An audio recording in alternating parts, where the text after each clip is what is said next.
Salut les marques, salut les smarts, bienvenue dans Catch Up, je suis Ringside, vous écoutez le podcast qui transpire le catch. Ici toutes les semaines on résume et on analyse les émissions de la WWE.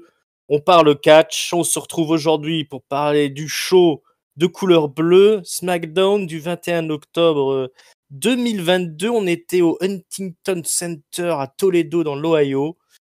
Aux commentaires, Michael Cole et Wade Barrett, le nouveau duo inséparable. Et pour m'accompagner dans cette analyse, l'inséparable Papy. Comment ça va, Papy? On a essayé de te séparer, on n'a Bonjour pas petits réussi. enfants. Ben oui, vous essayez de me séparer, mais je suis inséparable. Voilà. Bonjour Ringside. Bah bonjour. Alors la forme, il fait beau, le soleil est là en plein octobre, on transpire presque, on bronze presque. D'ailleurs, on a remisé les pulls, on a remis les shorts. Voilà, Il n'y a plus de saison, hein. on est en tongs. Mon pauvre monsieur. Voilà, on sait plus quoi faire, on sait plus où donner de la tête, et on est du côté de la WWE dans cette fabuleuse route vers Crown Jewel, hein, vers l'Arabie Saoudite, avec en tête d'affiche de main event le combat des stars, Roman Reigns contre Logan Paul. On aura des nouvelles de Logan Paul ce soir d'ailleurs, qui viendra faire une petite intervention au micro, histoire de dire qu'est-ce qu'il a à raconter. Mais on commence, une fois n'est pas coutume, par du catch pour cet épisode de SmackDown, puisque Solo Sikoa, accompagné de Sami Zayn et des Usos, hein, 3 personnes pour l'accompagner, affronte Sheamus, toujours accompagné lui de ses acolytes Ridge Holland et Butch, les Brawling Brutes. Alors voilà, c'est Fight Night, hein, on commence dans l'action, la bagarre, c'est serré entre les jeunes Solo Sikoa et Sheamus, mais Sheamus réussit quand même à placer son drop kick. À un moment donné, il part pour le tomber, mais évidemment, Sami Zayn intervient. Sami Zayn qui se fait quand même un petit peu remettre d'équerre par Butch qui va se prendre un super kick par Jey Uso, je crois. Ridge Holland débarque, il attaque Jey Uso, Jimmy lui met un super kick dans la gueule, Sheamus saute sur tout le monde, c'est la bagarre. Ensuite, alors juste avant quand même que Sheamus ne saute sur tout le monde, les Usos ont retourné la table des commentateurs sur les Brawling Brutes. Donc là, Sheamus ne peut pas laisser faire, hein, le chef du clan. Donc il saute sur tout le monde, il remonte dans le ring. Évidemment, il se fait cueillir par Solo Sikoa, il aura travaillé le bras de Sheamus tout le long du match, hein, Solo Sikoa, qui va lui mettre donc un bon coup de pied dans la gueule à Sheamus. Et après son finisher, là, son Urinagi modifié. 1, 2, 3, victoire de Solo Sikoa. La Bloodline est heureuse, tellement heureuse qu'elle va passer à tabac Sheamus une dernière fois. On lui bloque le bras dans la chaise et on lui pète la chaise sur le bras. Donc on envoie Sheamus à l'hosto, hein. Quelque part, on apprend qu'il va aller à l'hôpital. Ce bon vieux Sheamus. L'hôpital d'ailleurs, on dit plus Medical Facility. Maintenant, la WWE, on a le droit de dire hôpital, hein. Je dis ça pour les smarts qui nous écoutent. Et après, on aura une petite promo, enfin une petite séquence backstage où la Bloodline se félicite, hein, d'avoir bien géré les Brawling Brutes, hein. C'est surtout Sami Zayn qui est heureux et puis il dit c'est bien, on a fait notre boulot, on va pouvoir rentrer. Mais là, Jey Uso, il dit non, on rentre pas, il y a Logan Paul qui vient ce soir, on va s'en occuper. Donc Sami Zayn il dit non, on s'en occupe pas parce que Roman Reigns il a dit on doit pas s'en occuper. Mais Jey Uso reste sur ses positions et dit on va voir ce qui va se passer. Moi, ça se passe pas comme ça pour moi. On verra bien ce qui se passera. Donc ça, on reviendra dessus en fin d'émission. Mais l'histoire n'est pas terminée du côté de la Bloodline pour ce soir. Qu'est-ce qu'on a pensé de cet opener musclé direct dans l'action, 13 minutes 04 de match entre Sheamus et Solo Sikoa, et toujours la petite histoire de la Bloodline qui s'ensuit. Mon bon papy, qu'est-ce qu'on pense de tout ça? Est-ce qu'on a un Solo Sikoa qui n'est absolument pas solo, hein, vu qu'ils viennent à 4 pour arriver dans le ring. Donc c'est un peu la continuité du Fatal 4-Way de la semaine dernière, où en fait il y avait eu la guerre entre les factions qui du coup avait quasiment éliminé Solo Sikoa et Sheamus, vu qu'ils étaient tellement en train de sombrer qu'ils n'avaient pas vu que le match se terminait avec Mysterio et l'autre con de Ricochet. Donc voilà, donc c'est. Alors c'est marrant parce que du coup, tu as l'impression, comme Reigns lui part vers Logan Paul, du coup, tu as l'impression qu'ils ont mis directement un peu en veilleuse Sheamus, histoire qu'il n'y ait pas. Parce que c'est vrai que, en fait, tu dis s'il y a les factions qui s'affrontent, à un moment, Sheamus va falloir qu'il cogne un peu le chef de la faction et donc Reigns, quoi. Mais sauf que Reigns, c'est pas dispo. Donc du coup, j'ai l'impression que c'est peut-être pour ça qu'ils l'ont mis un petit peu au frais, le Sheamus, d'autant qu'on voyait qu'il n'est pas là en forme parce qu'il s'est quand même battu la moitié du match avec une morve qui pendouillait de son nez assez dégueulasse. Mais bon, c'est les risques de direct. Hein, voilà, quand tu te balades en slip dans l'Ohio ou je ne sais où, tu peux attraper froid. Donc ouais, bon après voilà, ça va être bonne continuité par rapport à la suite. Et pour la Bloodline, on sent toujours la lutte de pouvoir importante entre Zayn et Jey Uso, et Jey comment s'appelle ça, il dit ça, la tête chaude là, je sais pas comment on pourrait dire ça, la forte tête finalement, et qui refuse d'obéir aux consignes de Sami. On verra du coup en main event comment se règle que cette histoire. Ouais. Comme tu dis, l'histoire de la Bloodline qui continue. On a un joli petit match pour démarrer. Voilà, c'est un début de weekly classique, plutôt bien troussé, avec effectivement un Sheamus qu'on met de côté. Je suppose qu'on nous prépare les Wargames.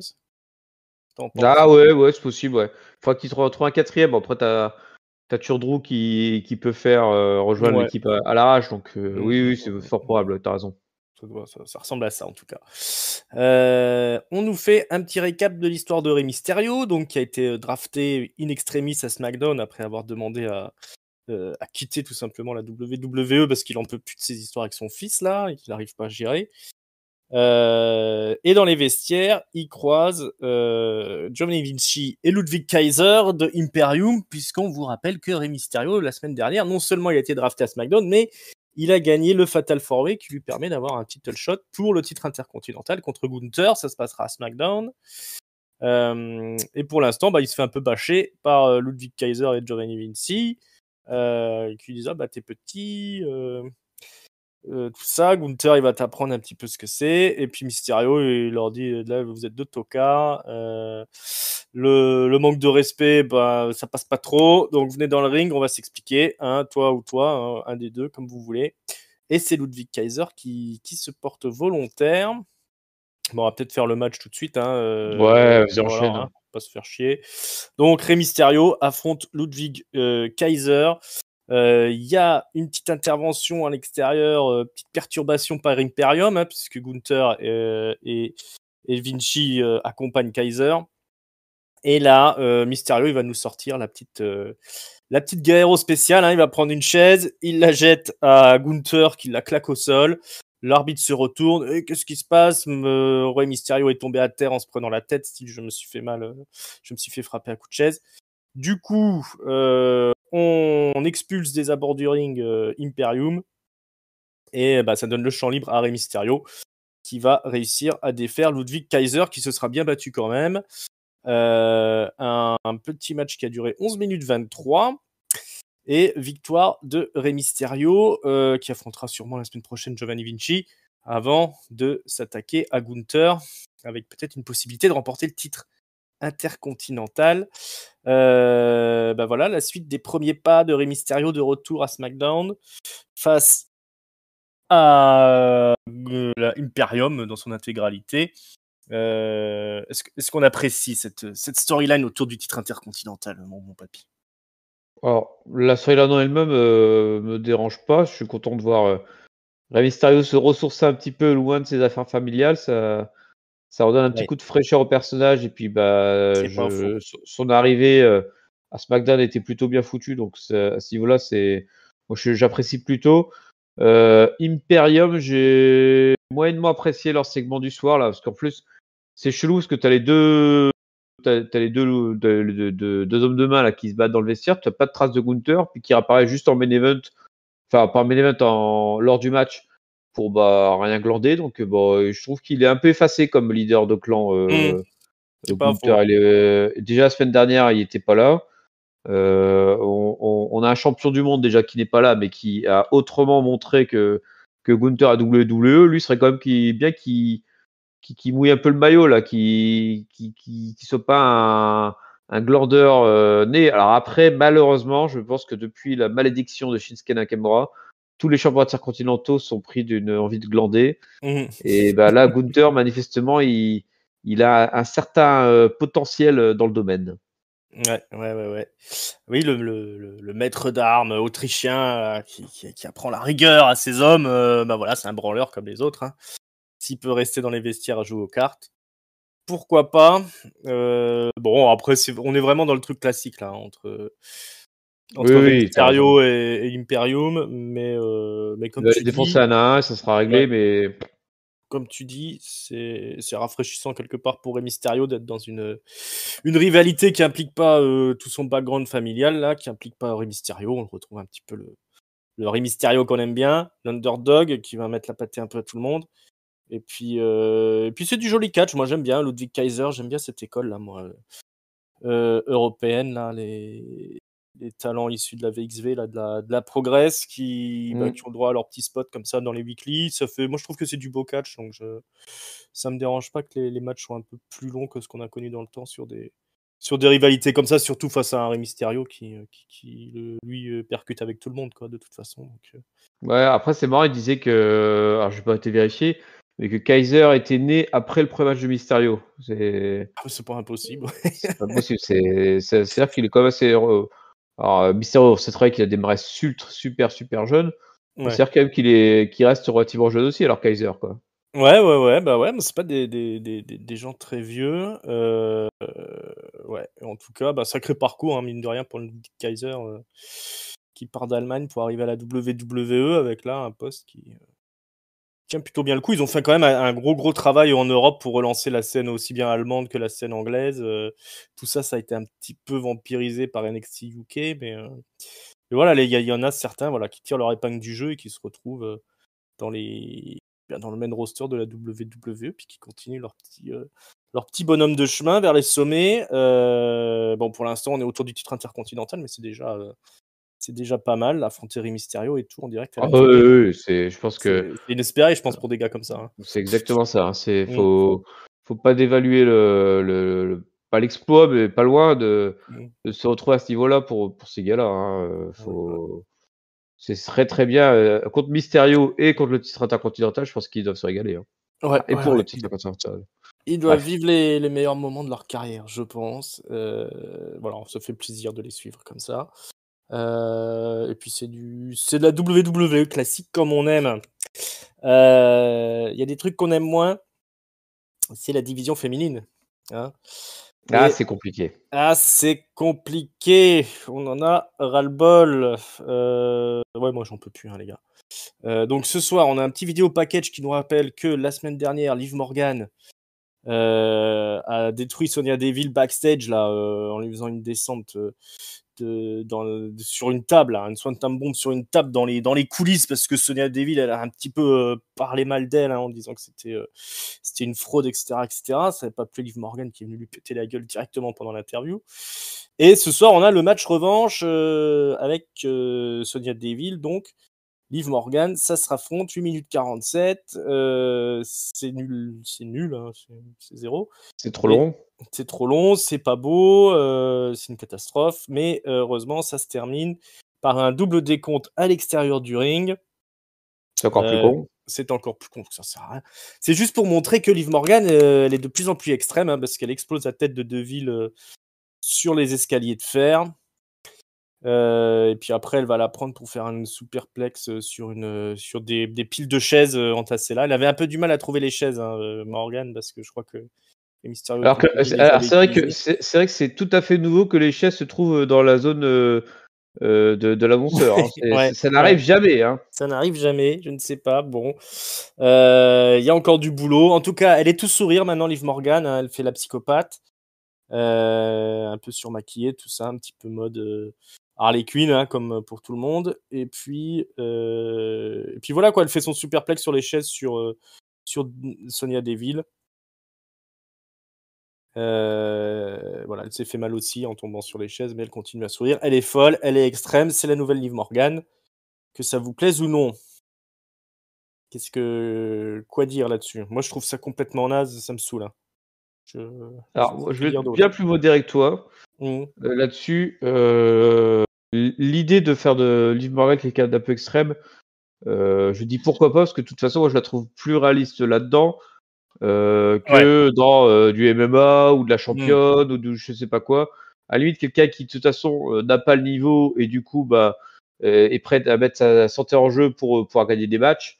Là, tu vois, j'accroche plus en fait. Je trouve que c'est plus dans la Mmh. logique du personnage qui est physiquement trop limité pour faire tout le reste qu'on lui a fait faire depuis des mois là.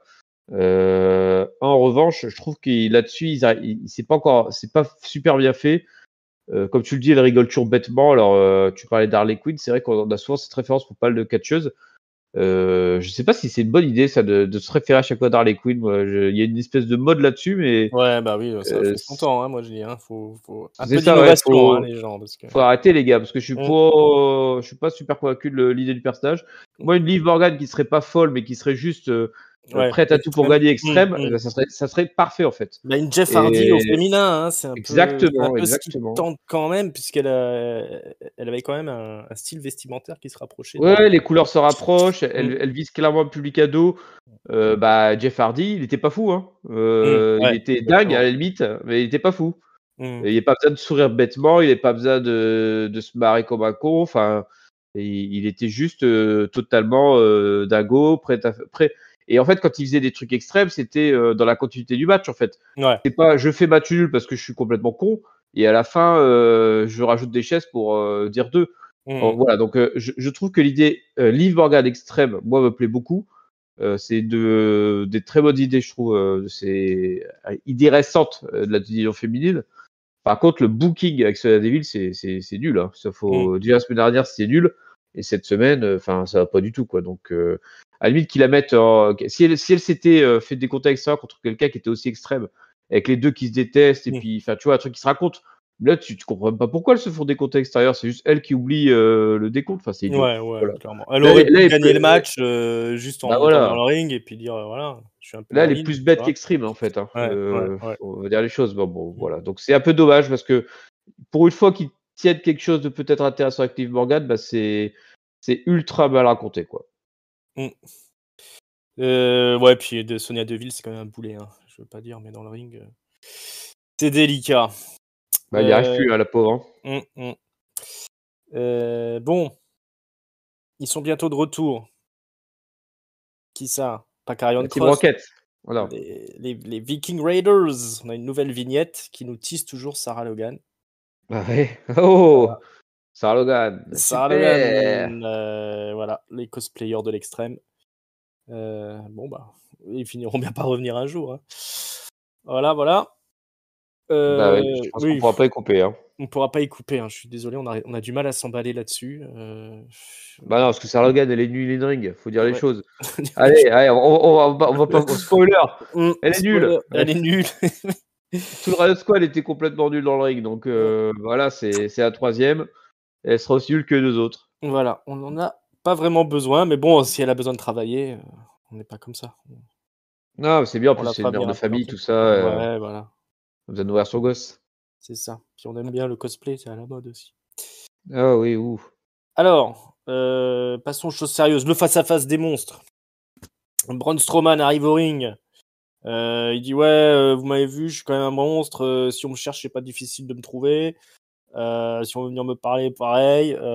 Donc, bah, Homo s'est incité dans le coin, t'as qu'à te ramener, puisque Homo s'est passé à Monday Night Raw. Chercher des noises à Braun Strowman, c'est parti, le géant contre le monstre.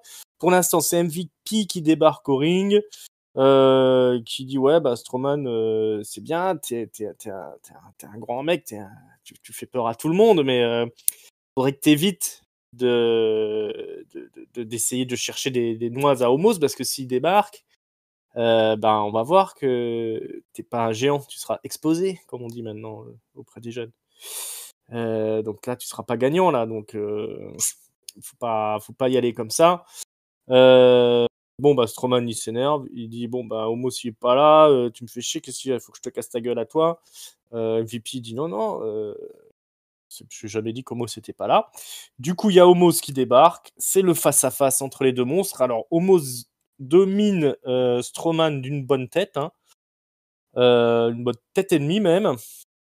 Il fait mine d'attaquer Strowman. Strowman ne bouge pas. Alors, bah, au final, il l'attaque vraiment. Il le pousse. Et il le pousse bien, hein, parce que Strowman tombe à l'extérieur du ring. Bon roulé-boulet. Hein. Un bon roulé-boulet. Il se relève un peu tout sourire, Strowman. On sent qu'il veut en découdre. Omos, lui, il s'en va. Le temps que ça se termine. Le géant contre le monstre, le face-à-face. Tout ça, ça se passera à Crown Jewel. Oui. Qu'est-ce qui va se passer? Qui va s'en sortir? Est-ce que Omos va se faire plier par Strowman? Est-ce que Strowman va fléchir face à Omos? Est-ce que MVP a bien fait son boulot? Est-ce que ça te suffit, toi, comme rivalité pour Strowman, ou c'est pas suffisant encore? Ah bah, de toute façon, j'ai fait mon deuil du retour de Strowman depuis qu'il s'est tapé l'Alpha Academy, hein, malheureusement. Ça y est, toi, t'as... Je n'espère plus grand-chose de lui. S'il y arrive, tant mieux, mais non, ça me passionne pas trop. J'ai trouvé en plus que c'était chelou la mise en scène avec Strowman. Strowman, il se fait comme vachement bousculer par tout le monde. Hein. Ouais. C'est pas Bah super oui, rassurant. Hein. faut dire qu'il s'est coltiné les deux autres monstres qui traînaient dans le coin. Otis et Omos. Donc au final, effectivement, là pour l'instant, il se fait un petit peu bousculer, ouais. Bah, c'est pas pour un mec qui est un ancien champion du monde, tu vois. Moi, je le considère toujours comme un ancien champion du monde, Strowman. Ah ouais, Je le clairement. dis, Ouais. c'est pas un tocard, quoi. Et bah, pour l'instant, il fait des rivalités, un peu de tocard. Alors avec Omos, au moins ça. Et Otis, mine de rien, il y avait un petit peu de changement grâce au physique, mais c'est pas foufou non plus, quoi. C'est pas foufou non plus. Bah, c'est difficile avec Omos, hein, au final. Bon, mais Omos, il a l'air quand même motivé pour s'imposer dans le truc. Il baisse pas la tête face à Strowman. Il a de l'assurance. Le problème d'Omos, c'est qu'il est vraiment pas très bon dans le ring. Pour l'instant, on n'a pas vu d'évolution. Donc, on risque d'avoir un match qui daube un petit peu. Strowman, il est toujours extrêmement populaire avec la foule. Bah, c'est qui est étonnant, hein, c'est que. Bon, c'est un retour par la petite porte, j'ai envie de dire, effectivement. Hein, Bah, on aimerait le voir aller monter plus haut. Hein. Bah, je sais pas s'il ira plus haut. Je pense qu'il est en train de se big showiser. À être juste là, faire un peu le monstre de foire, et puis ce qui serait adorable pour Strowman, hein, parce que Big Show, ça reste quand même une légende de la WWE, mais moi à un moment je pensais vraiment qu'il allait être dans les main eventers, mais je sais pas s'il y arrivera finalement. Moi je trouve qu'il a encore le public derrière lui. Quand il débarque, ça envoie quelque chose. Bah, le Big Show aussi, hein. Ouais, le Big Show aussi. Bah ouais, mais le Big Show, moi, mon avis sur le Big Show, c'est qu'ils ont jamais optimisé à fond sa carrière. Hein. Pour moi, ils l'ont assez. C'est pas le meilleur traitement qu'on pouvait imaginer pour le Big Show, vu Alors, il a une carrière tout à fait honorable, hein, le Big Show. Hein, je dis pas. Hein. Mais vu le gabarit du mec, vu le catch qu'il arrivait à sortir, ils auraient pu aller beaucoup plus loin avec lui. J'ai l'impression qu'avec, effectivement, comme tu dis, Strowman, on est parti un petit peu dans le même délire. Alors qu'il y aurait, pour moi, il y aurait possibilité de faire bien plus, vu la popularité du mec, vu ce qu'il est capable de sortir comme match. Ouais, on va voir. S'il arrive à sortir un bon match d'Omos. Ah ouais, alors là, s'il arrive à sortir un bon match d'Omos. Un sacré. Ce sera une sacrée victoire pour lui, hein, une sacrée performance qui pourrait le replacer effectivement dans le très haut de l'affiche. Où pour moi est sa place, hein, de toute façon. Hein, du moment qu'ils lui ont donné la ceinture de champion, il a battu Goldberg, hein, quand même. Rappelé à la dernière minute, là. Pour moi, Strowman, il faut le chouchouter un petit peu. Hein, donc, Omos, pour moi, c'est une belle bête. Hein, c'est quand même pas négligeable pour lui pour se remettre en selle, Strowman. Mais il faudrait pas que ce soit l'inverse. Il faudrait pas que ce soit Omos qui gagne je serais étonné, hein, parce que Omos, comme il s'est déjà fait rouler dessus par Bobby Lashley. Bah, voilà, ce qui était très bien d'ailleurs. Je pense que Lashley, tout comme Strowman, c'est des mecs qui sont au-dessus en fait du lot. Et du coup, bon. Omos, il pourrait, hein, mais il faudrait qu'il catche bien. Moi, je me souviens, les débuts de Strowman, c'était à peu près pareil que Omos à l'heure actuelle. Mais là, pour l'instant, Omos, on voit pas du tout d'évolution. Donc, Ouais, puis faire le physiquement, il y a vraiment l'air lui limité. Hein. Ouais, bah c'est ça. C'est ça. Donc, voilà. Soit il réussit à, je sais pas, à catcher vraiment, soit pour l'instant, ça finira comme le Great Khali, quoi. Mais j'ai l'impression qu'ils ont plus d'ambition pour Omos que. Quand tu lis toutes les interviews sur Omos, ils considèrent que c'est un gros projet. Et tu vois quand même que Omos, il a l'air de vouloir s'imposer dans le roster. Mais je sais pas, ça va faire pchit, je pense, quand même, avec Omos. Je pense qu'on arrive au max, là. Et il faut s'en servir de marchepied pour Strowman, pour le remettre dans la big picture, de toute façon. S'ils font pas ça, pour moi, ce sera du gaspillage de temps d'antenne. Mais c'est du gaspillage de Strowman. Et ça serait dommage. Un peu comme ils sont en train de faire avec ce bon vieux McIntyre, dont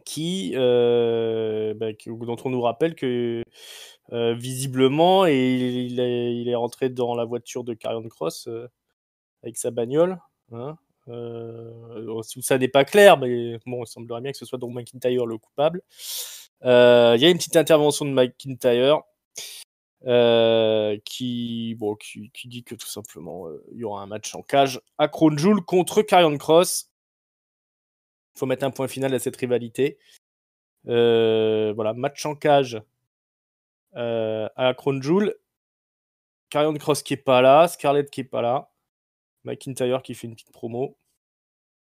Est-ce qu'on paye pas les gens à rien foutre un petit peu à la WWE des fois? Ah bah alors là quand tu décris ça effectivement, c'était cheapos le truc. C'est on se retrouve à Crown Jewel là, d'accord, allez salut. C'est pas foufou. Cross, je sens déjà, j'ai l'impression que le truc est déjà en train de se dégonfler.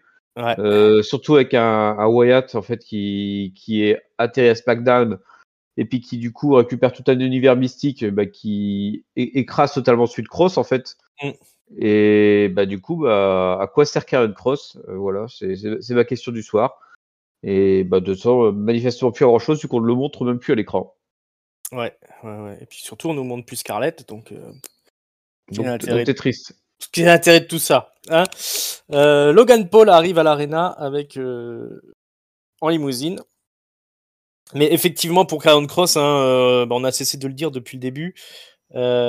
C'était casse-gueule de l'envoyer contre McIntyre tout de suite. Et j'ai bien peur qu'il se soit cassé la gueule, tout simplement.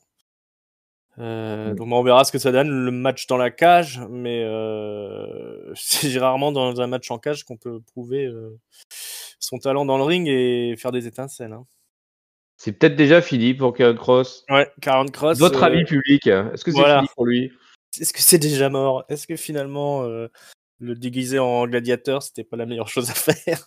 Est-ce qu'il a un peu plus d'avenir? On le saura jamais. On ne le saura pas. Mais bon, après, un petit draft à Monday Night Raw, puis il se refait la santé. Bon. Les femmes. Le championnat tag team des femmes, toutes les 2 semaines, on en a un à peu près. Donc, c'est toujours Damage Control qui a les ceintures, Io Shirai et Dakota Kai. Et elles affrontent ce soir l'équipe de Raquel Rodriguez et Shotzi dans un match de 10 minutes 10 avec des interférences de Bayley et puis une victoire des championnes. C'est Io Shirai qui fait le tombé après un finish White Noise et Moonsault sur Shotzi. Shotzi qui est arrivée en tank, comme elle sait si bien le faire. Voilà, la division féminine à son meilleur, donc Damage Control qui domine, et puis les gentils qui perdent. Voilà. Et le public aussi qui perd. Le public qui perd. Qui perd son temps. Ouais, exactement. Ouais. Je suis pas sûr de dire quelque chose là-dessus, parce qu'en fait, globalement, c'est un peu toutes les semaines les mêmes segments qui s'enchaînent. Ça n'a jamais le moindre intérêt. Et puis, cette semaine ne fait pas vraiment exception, en fait. Donc, voilà. Les gentils n'ont pas de personnalité.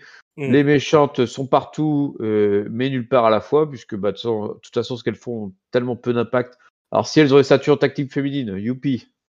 Mais bon, à part ça, merci quoi. Ouais. Bon, bah, ça leur permet de se pavaner un petit peu en fin de match avec les ceintures. Mais oui, Histoire de allez-y. dire qu'elles sont quelqu'un. Encore 10 minutes de match, hein, quand même, 10 minutes 10. Pour pas grand-chose, hein, parce qu'elles ont fait quand même des gros spots, hein, mais bon, c'est jamais très élégant. Hein. Et puis voilà, bah, les ceintures tag team, de toute façon, féminines, elles ont été mises en place uniquement parce que les filles ont gueulé, en particulier Sasha Banks et Bayley, je crois, ou je sais plus qui étaient les premières championnes là. Ouais, c'est ça, c'est Shabak Sebeli, ouais. C'était ça, hein, ouais, parce qu'il y avait toujours des matchs tag team pour les filles, donc elles voulaient rajouter de l'enjeu. Bah, c'est pas que ça change la programmation, hein, au final, tu as toujours des matchs tag team avec les filles, mais maintenant il y a une ceinture qui est impliquée. Mais bon, ça reste à peu près, au final, la même soupe. Hein. Ouais, il ferait mieux de gueuler pour avoir des histoires à raconter plutôt que de Voilà. juste des titres bidons à promener. Ouais, voilà. Bon, bah, en tout cas, je sais pas qu'est-ce qu'il y a en tout cas. Voilà, c'était 10 minutes de perdu. Bon, j'aime bien Shotzi et. Non, on s'en fout. Alors, Kayla Braxton interview Ronda Rousey, hein, parce que c'est elle la championne quand même. Souvenez-vous. Ronda Rousey qui en a plus rien à foutre des fans. Elle dit moi je m'en fous. De toute façon, les fans ils veulent pas que ce soit la meilleure qui gagne, ils veulent que ce soit leur favorite qui gagne. Et ben ouais, maintenant ils sont coincés avec la meilleure, c'est tout. Je fais pas d'open challenge ce soir comme c'était prévu. Je ferai un open challenge quand j'en ai envie. Me faites pas chier. De toute façon, ça se passera pas en Ohio. Voilà, on se retrouve la semaine prochaine et puis il y aura un open challenge pour Ronda Rousey pour le titre de championne de SmackDown. Ce sera la semaine prochaine à SmackDown. Ronda Rousey qui est heal à mort là, hein, du coup. Qui est heal à mort. Alors elle nous annule un open challenge qui de toute façon n'était pas annoncé. Donc à ce niveau-là, on perd pas grand-chose. Et puis pour le reste, je parlais tout à l'heure de la direction prise par Liv qui était peut-être intéressante. Là, la direction de Ronda, j'ai du mal à capter ce qu'ils foutent, mais de toute façon, ça fait quelques semaines maintenant que c'est parti en vrille complet. Voilà, donc ce sera il à mort. Est-ce que c'est une bonne option? J'en sais trop rien. T'as intérêt à avoir un bon face en face, et pour l'instant, t'as strictement personne à SmackDown. Donc, soit ils vont recruter. Alors, j'espère qu'ils vont pas les recruter à NXT, s'il vous plaît. Ou alors, faut un retour, mais on en parle vite fait sur Discord. Le retour, c'est Charlotte. Charlotte en face, ouais. Et puis après, plus personne. Hein. Donc, oui. donc ouais, je suis perplexe face à ce choix de booking de remettre Ronda en heal. Bon, au moins en heal, elle aura plus à parler, elle aura juste à casser les bras, qui devrait rester dans son domaine. Mais par contre, je ne vois pas le plan long terme là-dessus, mais certainement qu'il doit exister. Ouais, ils doivent avoir un plan. Bon, ils sont à Charlotte lundi pour Monday Night Raw. Et je crois qu'ils restent dans l'Illinois pour La North SmackDown. Carolina. Voilà.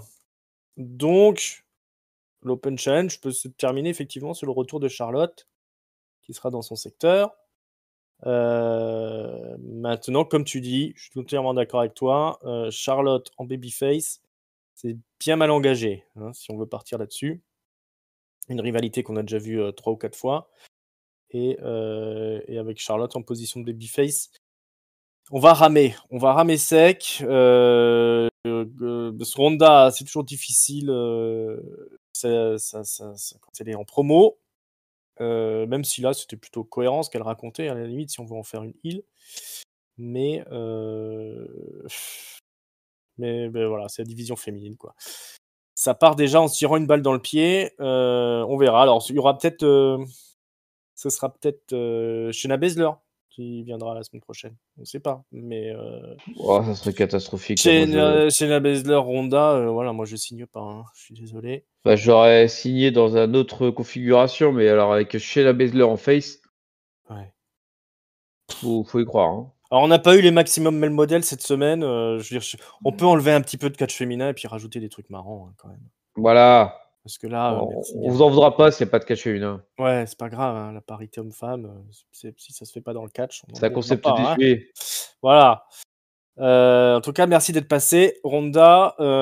Merci aussi à comment il s'appelle, Elenite, hein, pour lequel on a le droit à une petite vignette recyclée de ces vignettes de NXT. Hein. Voilà. Merci, Qui nous bravo.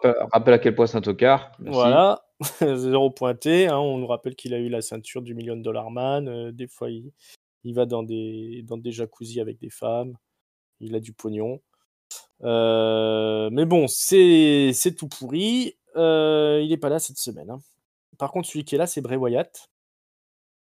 Bray Wyatt qui nous rappelle que la semaine dernière, il n'a pas pu terminer sa promo, hein, parce que il y a eu un fondu au noir, l'électricité s'est coupée, et puis il y a eu un message d'une entité démoniaque comme ça qui a pris le micro.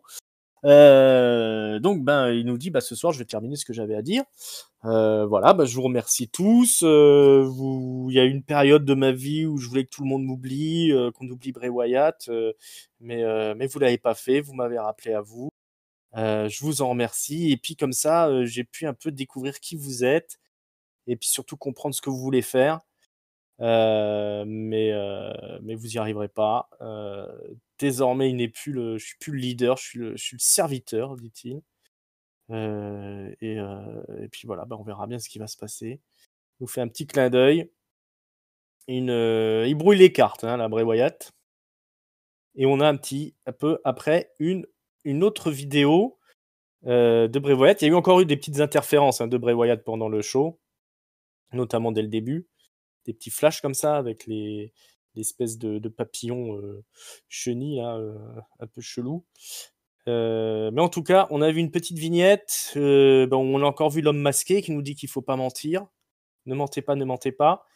Et on a vu un nouveau personnage. Hein, on a Un moustachu. un moustachu avec un chapeau de cow-boy. J'ai l'impression qu'il y avait des barbelés autour du chapeau ou quelque chose dans le genre. Mais il y a visiblement une nouvelle personnalité ou un nouveau personnage impliqué dans cet univers de Bray Wyatt. Voilà pour le Bray Wyatt de cette semaine, c'est un peu cryptique et ça mélange un peu, ça brouille un peu les cartes, hein, comme je disais. Quel est ce message? Que veut nous faire qu'est-ce qu'il essaye de nous dire, Bray Wyatt? Qu'est-ce que t'en as pensé, toi?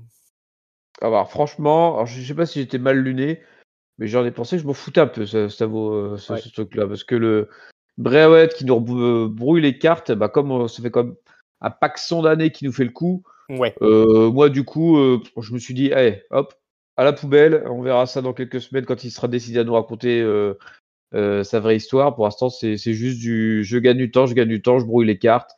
Il y a peut-être certainement des pistes pour la suite, mais bon, à la limite, j'ai pas envie de les découvrir. Je préfère me faire surprendre par la suite que m'imaginer ce qu'il veut nous baragouiner dans son histoire. Là, moi, ça m'intéresse absolument pas. Ouais, quand il commence à se lancer dans ses speeches, Bray Wyatt, ça fait souvent décrocher. Hein. Moi, j'ai remarqué, si on passe sur le passif, il y a eu un souci aussi, alors qu'il y a eu aussi avec une promo de Legado del Fantasma, là. Ils mettent la musique en même temps que les gens parlent. Ah, c'est con, ça. Et du coup, on a du mal à comprendre, quoi. Ça rend le truc un peu inaudible. Surtout là, ça fonctionnait pas du tout parce que la musique de Bray Wyatt, elle est faite. Alors, je l'aime beaucoup, hein, moi, cette nouvelle musique. Je sais qu'il y a eu pas mal de critiques du côté de nos collègues Giscal et Yerem, Yerem en particulier. D'accord, ouais, c'est un rip-off de Limp Bizkit, on va dire, mais je trouve que moi j'aime beaucoup, mais c'est une musique d'entrée. Hein, ça met l'ambiance quand il arrive au ring. Faut pas la sortir quand il est en train de faire une promo, ça n'a aucun intérêt. Je suis intrigué quand même par le nouveau personnage là qu'on voit apparaître. Bon, là-dessus, je pense qu'on va laisser le suspense. Je sais pas. Moi, comme tout le monde, j'ai entendu que Bo Dallas a été sur le point de re-signer à la WWE, ou peut-être que c'est déjà fait. Alors, peut-être que c'est lui, parce que c'est un mec qui ressemble quand même pas mal à Bray Wyatt. C'est peut-être Bray Wyatt lui-même aussi. On sait pas. Est-ce que c'est une feud Bray Wyatt contre Bray Wyatt? Je ne sais pas. C'est clair que c'était pas le meilleur segment depuis son retour. Moi, j'ai vraiment beaucoup aimé son retour à Extreme Rules. La mise en scène a été magnifique, je trouve. Mm. Son speech de la dernière fois, j'ai plutôt kiffé aussi. Il y a un côté, j'ai l'impression qu'il y a un parallèle avec le retour de CM Punk du côté de Dynamite là, avec ces promos qui sont pris, qui viennent du cœur, où on pleure un petit peu, on remercie le public là. Sauf que visiblement il le retourne pour en faire quelque chose qui fait partie de l'intrigue, un ressort scénaristique, et on reste dans le délire du mec à plusieurs personnalités. J'ai beaucoup aimé son acting le soir là. Maintenant, effectivement, là, cette semaine, on est rentré dans un truc plus classique du Bray Wyatt, comme on le connaît depuis si longtemps, hein, comme tu as dit. C'est pas forcément le truc le plus intéressant. Je trouve que c'est sauvé par l'apparition du personnage mystérieux à la fin. Voilà, ça me met quand même ça me donne envie d'en savoir plus, de revenir la semaine prochaine pour savoir qu'est-ce qui nous prépare Bray Wyatt, en espérant que ce soit quand même plus abouti que ce qui nous a sorti quand c'était The Fiend. Ouais, et encore le Fiend L'oublier, avait une espèce d'entité qui catchait en fait. Et là, le problème, c'est que t'as. Tu vois, à la limite, le Bray Wyatt l'ancien qui catchait pas trop, mais qui faisait catcher sa. Excuse-moi, sa famille, le Fiend qui enlevait des trucs, qui avait des interactions dans le ring quand même. Là, il y a des interactions avec personne en fait. C'est juste Bray Wyatt face caméra qui fait des trucs. Voilà, Il nous a déjà fait le coup, on se méfie. C'est ça le truc. Ouais, grosse méfiance quoi. Ouais. Bon, ouais. Et ben écoute, on laisse ça en suspens. On verra la semaine prochaine. Mais voilà, moi, ce que j'avais pas eu l'occasion de m'exprimer sur son retour, je trouve que ça a été très très, très bien réalisé. Maintenant, c'est comme tout à la WWE, faut voir sur la longueur ce que ça donne et pas retomber dans les travers qui ont fait l'échec de Bray Wyatt quand même à une époque, parce que je pense que effectivement ce qu'il racontait dans sa promo, il doit y avoir une part de vérité, parce que je pense quand même à un moment donné il a dû se remettre en question après les lourdes critiques qu'avait eu tout son run de The Fiend, qui a été comme des montagnes russes à la WWE. Finalement, on est monté très haut dans la hype pour redescendre très très bas. Bah, s'il admet que ce sera. Alors, je sais pas lui à quel niveau il est, mais s'il admet que c'était pas uniquement de la faute des autres, mais que c'est aussi de la faute de sa manière de créer son personnage, il y a peut-être une chance, effectivement. Il faut retenir les leçons de ses échecs. Il faut pas juste, par contre, se dire oui, mais non, mais c'est dégueulasse, on va pas laisser ma chance, exprimer mon talent, ma créativité. Ouais, il a les mains libres depuis un moment, hein, quand même. C'est ça. Il a quand même eu sacrément les mains libres. Ouais. Alors, je sais que Seth Rollins avait officiellement, parce qu'en plus c'est passé dans l'émission de Steve Austin, où il avait dit clairement que ce qui s'était passé, alors je sais plus, c'était Extreme Rules peut-être aussi, le match dans la cage là, qui était horrible. Qui était horrible, avec les débuts justement de The Fiend là. Enfin, c'était pas les débuts, enfin je sais plus, enfin bref, le match qui s'était mal terminé. Lui était furieux, Rollins, parce que c'était pas du tout ce qu'il avait prévu lui. Bon, il a jamais expliqué ce qu'il avait prévu, mais en tout cas, il a tout mis sur le dos des bookers et de Vince McMahon, hein, Rollins de son côté. C'est quelque chose qu'ils ont, qui est disponible sur le WWE Network, donc c'est la version officielle. Je pense que la WWE dans son ensemble est pas satisfaite de ce qui s'est passé le soir-là. Comme ils sont capables de faire l'autocritique, hein, ça arrive souvent, ça fait partie aussi de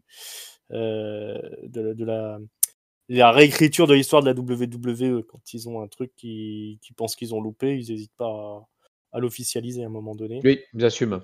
Une fois que c'est passé, mais souvent après ils bougent plus de cette version-là, quoi. Maintenant, effectivement, le point de vue de Bray Wyatt, on le connaît pas.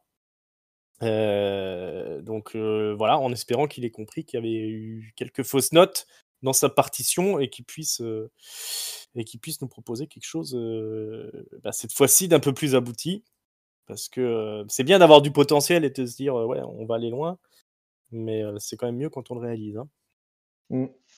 Voilà, une affaire à suivre, ce Bray Wyatt. Donc j'ai parlé de Legado del Fantasma, qui nous fait une petite promo pour nous dire qu'ils sont de retour et qu'ils ont Zelina Vega avec eux maintenant, et qu'ils vont s'occuper de Hitro, hein, ils vont mettre fin à Hitro. Les pauvres. Ouais. Qu'ils y arrivent, hein, on sera content. Hitro regarde la promo dans les vestiaires, hein, sur l'écran. Et Bifa a un plan. Hein. Elle a dit, tu vas voir.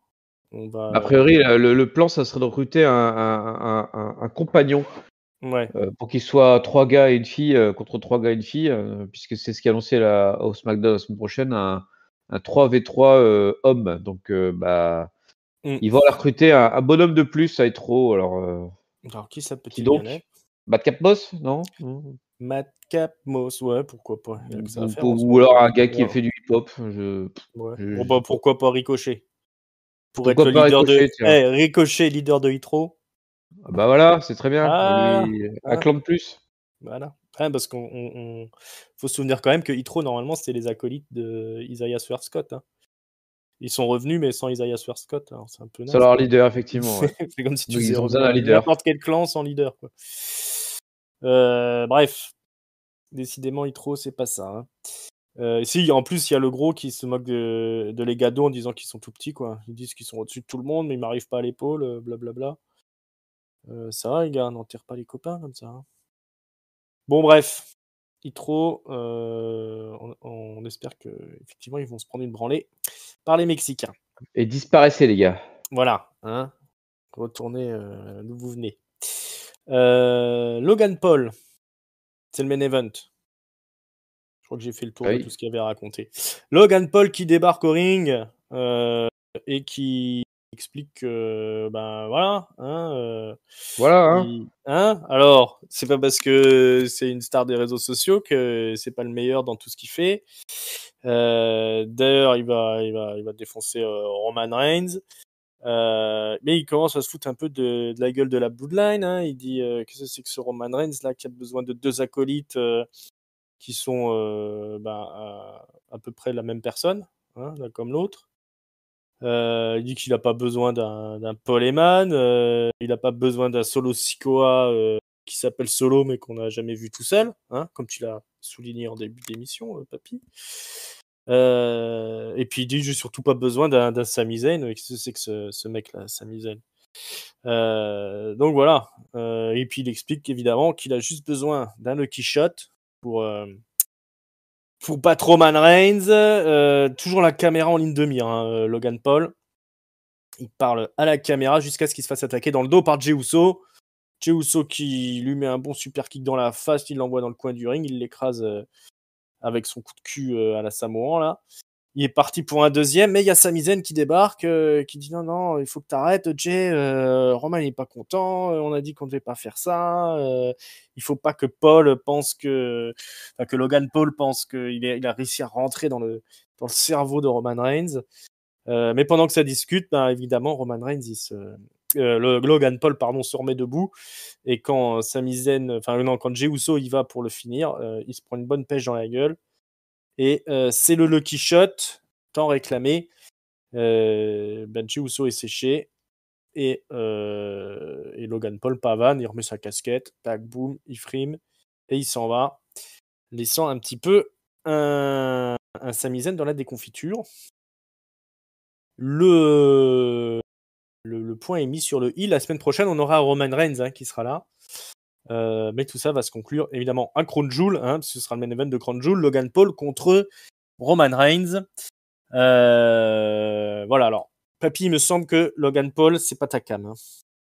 En fait, c'est pas que c'est pas ma cam, c'est que c'est la façon dont tu es utilisé, ça ne m'intéresse pas en fait. Il est là une fois tous les 36, il arrive comme si c'était une star alors qu'il a rien fait jusque-là. Moi, un mec qui est débutant et qu'on présente comme une star, j'ai toujours eu énormément de mal avec ce concept. Et là, ouais, il arrive, c'est Logan Paul, t'as le public qui est à moitié dans la différence. T'as deux, il trois n'est gars pas qui l'ont aussi eu. populaire qu'ils aimeraient. Et C'est il se ça, fait il huer quand même est. une bonne partie. Il fait Tout le deux, monde n'est pas trois à fond références derrière lui. à l'Ohio, parce que je crois qu'il est originaire de là-bas en plus. Histoire de se faire Ouais. prendre un petit peu de pop, mais bon, il reste quand même en dessous des Usos. C'était un drôle de main event où en fait le public réagissait pas tant que ça, même avec Sami et ça, il n'a pas super réagi, alors que d'habitude c'est quand même un peu le feu quand il y a la Bloodline. Là, ça anesthésie un peu tout le monde en fait. Donc et au final, ça tombe plus au fait que la petite guéguerre entre Sami et Jey que Logan Paul, qui repart un peu dans l'anonymat vers le vestiaire là, avec son en train de sourire bêtement, mais voilà, je ne sais que dire de plus. Hein. Les interactions pour l'instant de Logan Paul avec la Bloodline, c'est pas ouf. Hein, donc voilà, j'ai l'impression que la promo labure aussi, c'est celle qu'ils ont fait en dehors finalement de la WWE là, quand ils étaient un peu en mode combat de boxe là, où tu sais avec les clans de chaque côté. Mais depuis, c'est pas foufou. Et puis bah ça se passera à Crown Jewel. C'est très bien que ça reste là-bas cette rivalité. Hein. Elle est parfaite pour Crown Jewel, une rivalité qui m'intéresse pas. Ouais, c'est une rivalité calibrée Crown Jewel. Ouais, moi je suis très frustré parce que je trouve que Logan Paul, ce serait un vrai catcheur WWE. Enfin, il déciderait d'en faire son métier plutôt que juste de faire le part-timer. Je pense qu'il irait très loin. Il a quand même la manière pour tenir la caméra, pour faire son speech. Malheureusement, c'est plombé par son background de youtubeur où voilà, la foule n'a pas envie d'être derrière lui, quoi. Bah, c'est un gros connard. Hein, c'est un gros connard dans la vraie vie, mais tu peux être un gros connard et être un grand catcheur. Je veux dire, ça, c'est pas incompatible. Tu sens qu'il a ça dans le sang, tu sens qu'il est là pour faire le spectacle. On est un peu dans le même délire que le Gronkowski, mais avec un mec, je trouve, qui visiblement qui est plus en adéquation avec l'univers du catch.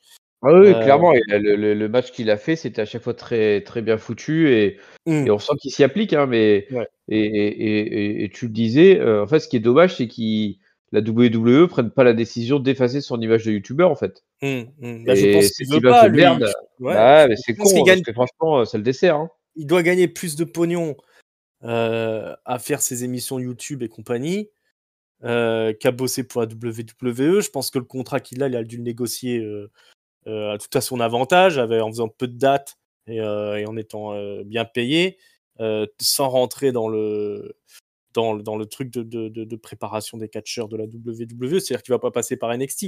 Il monte quand même quelques tweets où on le voit s'entraîner avec Shawn Michaels. Bon, admettons, c'est sûr qu'il doit y avoir une préparation quand même qui est faite. Mais ce sera pour un match et puis après on ne le reverra plus, donc il pourra jamais. Et bah, qui se casse alors. Voilà, mais il finira bien par revenir, je pense. Enfin, je sais pas, une fois que tu as affronté Roman Reigns, qu'est-ce qui te reste? Il affrontera tout le monde. Lesnar, allez, vas-y. Ouais, Lesnar. Ouais, bah ouais, hein, Logan Paul Lesnar, ça se vendra. Hein.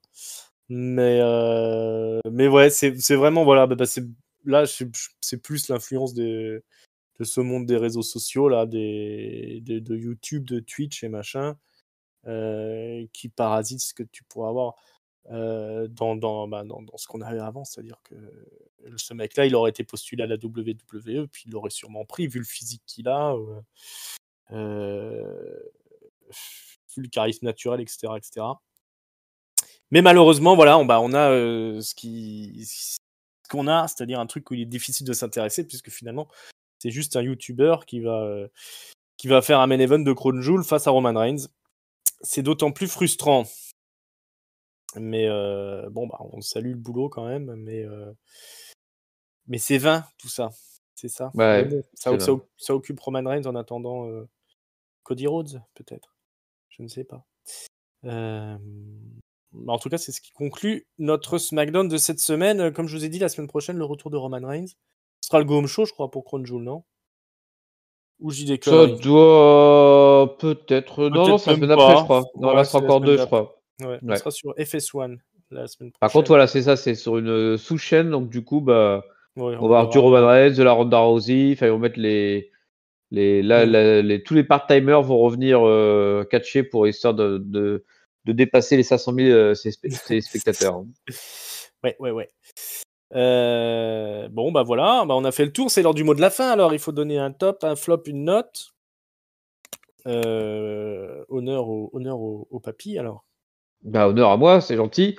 Le top, bah, je vais rester sur mon idée de base, même si c'était pas parfait, mais c'est parce que je trouve qu'il y a enfin une bonne direction de prise avec Liv Morgan, donc je vais lui donner un petit flop, un petit top. Petit top pour. Petit top, voilà. Tu vois, ma langue a fourché tellement, c'est compliqué de lui donner, mais je trouve qu'il y a un effort de fait. Puis de toute façon, il n'y avait pas franchement de compétition. Donc Oui.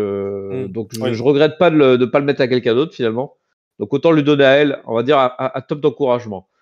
Le flop, par contre, du coup, pour équilibrer, on va le donner à Ronda Rousey, Voilà. qui pour moi, voilà, c'est nul, quoi. Et puis, franchement, si c'est pour faire ça, c'est pareil qu'elle se casse aussi. Moi, j'en ai marre, là. J'en ai marre de ceux qui font Ouais, il nous saoule, part-timer. hein, tous, hein, ouais. À la limite, les part-timers, ce que je disais sur Discord, les mecs qui ont prouvé, puis qui d'un coup prennent un peu de recul pour X raisons, puis qui continuent, quand ils sont là, ils foutent le feu, bah pourquoi pas. Roman Reigns, quand il est là, c'est méga spectacle à chaque fois, quoi. Là, on Mm. parle de gars qui viennent une fois tous les 36, et puis quand il vient, c'est filé au tiède, quoi. Donc, eh ben, cassez-vous si vous n'avez pas envie de vous investir. On n'a pas besoin de vous. Et ma note, alors il est meilleur que l'Euro, mais néanmoins, il est comme moins bon que le SmackDown de la semaine dernière, je trouve. On a quand même une petite baisse de niveau, là, enfin, voire même une grosse baisse pour l'Euro. Mm. Je vais quand même donner une moyenne parce que j'ai pas dormi cette fois-ci. Et je vais donner un 2,75 pour ce SmackDown. Ok. C'est pas endormi dans le main event. C'est déjà ça. Oui, c'était pas le SmackDown le plus tonitruant de ces dernières semaines.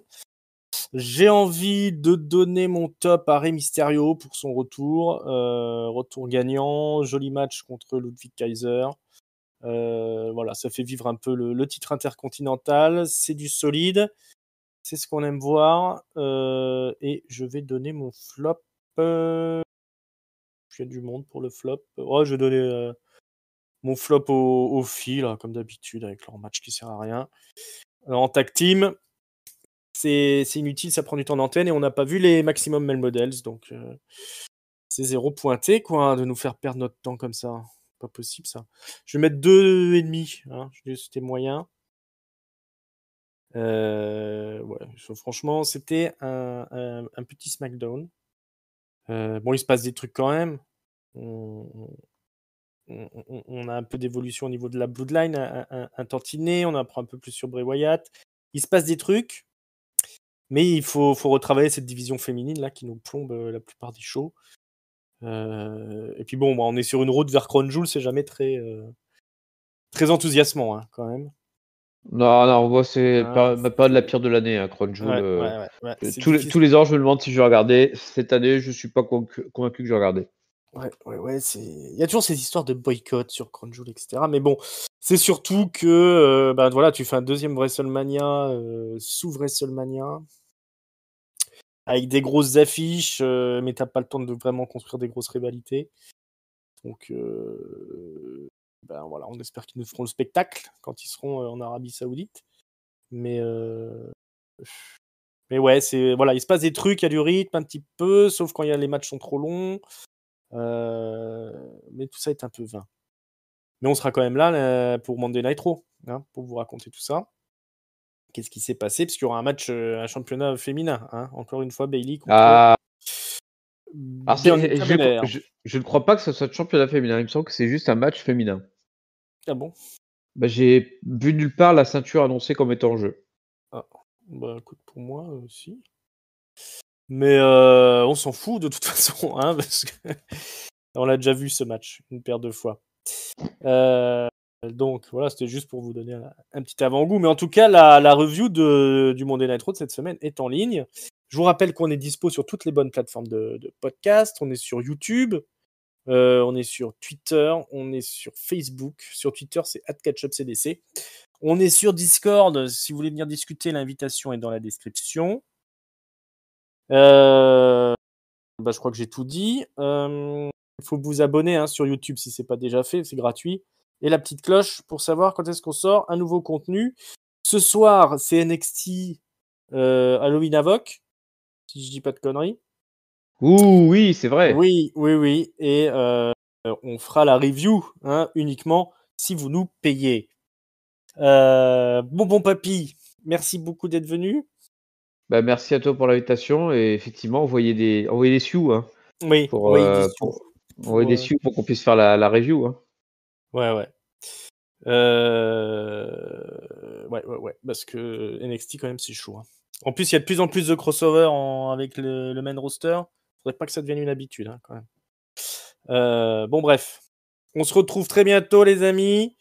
On espère que ça vous a plu écouter autant que nous enregistrer. Et puis à bientôt pour Monday Nitro. Ciao, ciao, les amis. Bye bye. Salut à tous.